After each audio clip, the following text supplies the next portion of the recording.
You know, I'd be lying if I said that a television show hasn't broken my heart recently, but this one really stung. Your masculinity has been completely shot to pieces by your dad attacking you. What are you saying?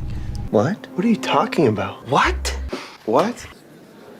What? What's that? Say that again? Your masculinity has been completely shot to pieces.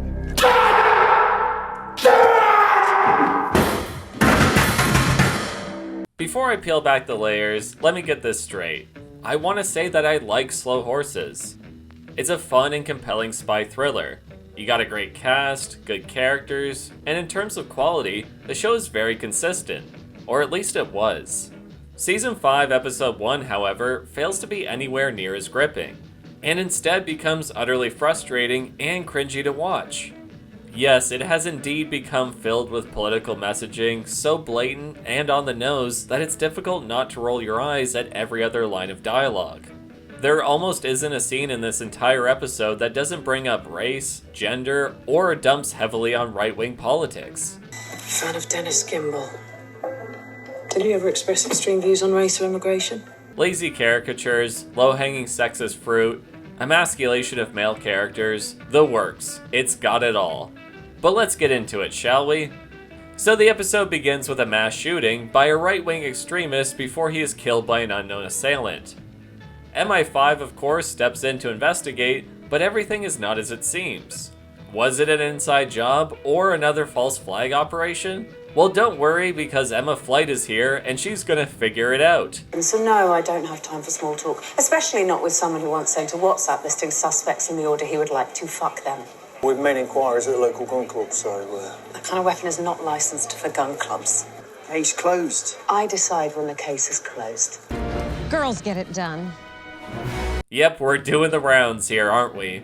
You got a seemingly sexist and overly idiotic white male being easily dominated by a more competent female character, who of course figures everything out in an instant while all the men sit around looking like idiots. I mean, seriously. She takes one look at this mangled corpse and instantly discerns that he was killed by a sniper. And, like, how does she do that? Wouldn't you need a team of professionals to look at the body to make that determination? Someone who can perform an autopsy, perhaps, or a ballistics report? It just doesn't seem like information you could get from looking at a head that's been shot by an assault rifle. But hey, she's a lady, so I better stop asking too many questions. Meanwhile, at Slough House, there is an attempted assassination of Ho by the same van we saw in the opening scene. Shirley stops the hit from happening and tries to warn the team that there's someone coming after them. However, nobody seems to believe her story as she's suffering from PTSD after Marcus's death. River especially is against any investigation and assumes Shirley is simply being paranoid. Yeah, well, she's not exactly the best eyewitness in the world right now, is she? And you just have to roll your eyes here because this goes directly against his character development. For example, in the beginning of Season 3, Standish is kidnapped and held hostage by Donovan. River blames himself for this as he saw Donovan following Standish but did nothing about it. River underestimated a threat to one of his colleagues and it almost meant her death. The guilt of failing to react pushes River to extreme actions in order to fix his mistake.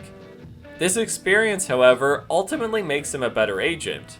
So why is it when he's provided a similar situation, he makes the same mistake again without even considering the possible threat? It kind of ruins his entire Season 3 character arc. I mean, what is the point of getting invested in these characters if they are not going to change or grow from their experiences? But maybe we're starting to sense a theme here. Nice little Tesco commercial, by the way. Now it's revealed that Lamb actually believes Shirley's claims about the hit. However, he doesn't want the park involved, so he decides to do nothing about it and lets the others handle the situation. Because you don't want the park involved, we do nothing. I personally don't plan to do much. Well, like River, this goes against everything we know about Jackson as a character. In every preceding season, Lamb is always the first to react to any possible threat to the team. Despite his outward appearance and the seemingly lack of care for the people around him, Lamb actually does the most to protect the people under his command. And he even goes out of his way to avenge former agents who he barely knew. See, above all else, Jackson is a super spy. He has the instincts, grit, and experience to help him stay one step ahead of his opponents. His appearance and attitude are all ways to make people underestimate him. However, this all seems to evaporate in this episode. Instead, Jackson is simply lazy and unwilling to help, supposedly so the park won't get involved? But that's hardly a new issue for him. Jackson is always doing something right under the park's nose. In fact, it happens every season. Yet we never really see him fail to act because of it. So it would seem that yet again, the writers have failed to understand the fundamentals of one of their main characters. So the B-plot with the park surrounds the uneasy political situation in London, while the rest of the episode mainly follows Shirley and a reluctant River as they attempt to safeguard Ho while he's on a date. Shirley then overreacts and tackles a random guy that she misread as an assassin. This leads River to confronting her about her drug addiction before leaving in frustration. Despite this, Shirley decides to follow Ho, and it's revealed that his date is certainly part of whichever group is after him. And the episode ends. What the fuck? Where do I start? The biggest and most obvious slap in the face is the treatment of River himself. Throughout the episode, we see him go against his character development, and we watch him constantly get emasculated by the women around him. Your masculinity has been completely shot. Shut the fuck up, you cunt! Do I need to break down why this is wrong, or has the billion examples of Hollywood writing already done that for me? So in season 4, it turned out that River's father was some kind of super terrorist / assassin who was trying to kill his grandfather. While his dad was a major threat and a good adversary, he certainly didn't tarnish River's masculinity.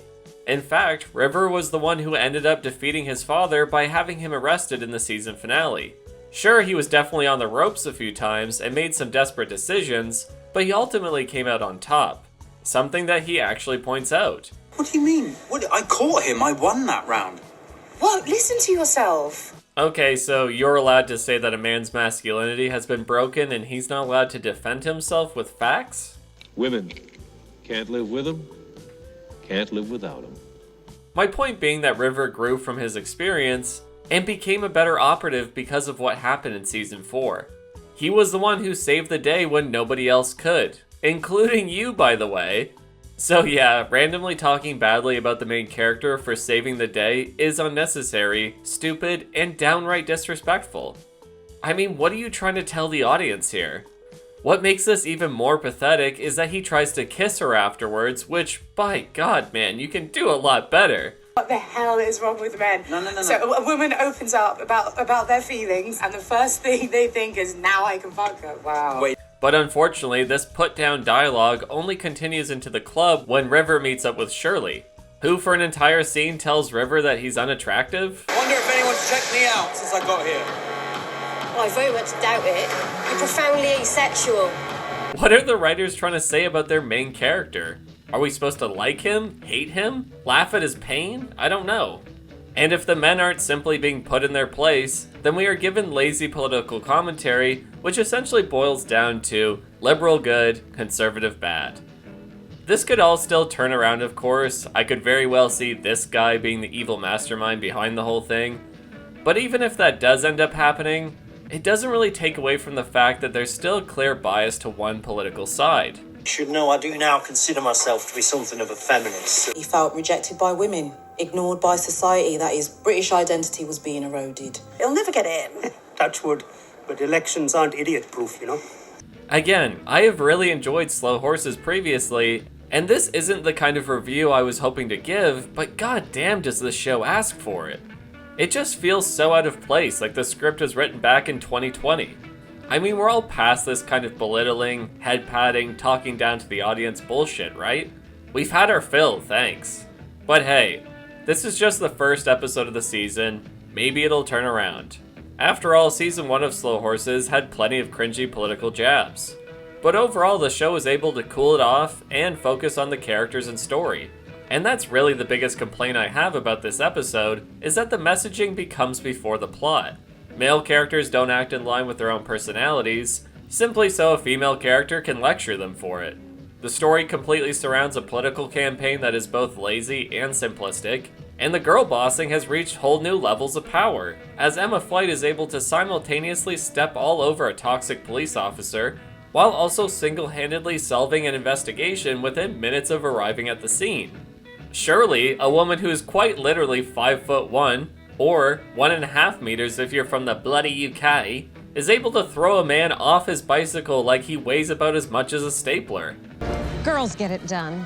Not to mention that it looks like the entirety of MI5 is now run by women, which is probably thanks to this guy. On account of my drive to recruit more LGBTQ+ agents into the service? Don't worry though, I'm sure they're all super qualified.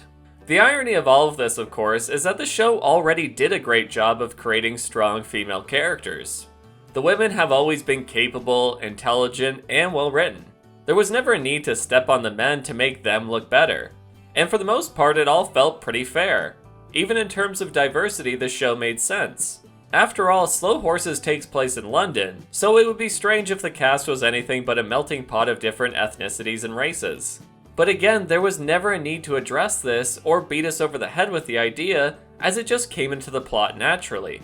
Now, however, it seems like the show just wants a high place to punch down from.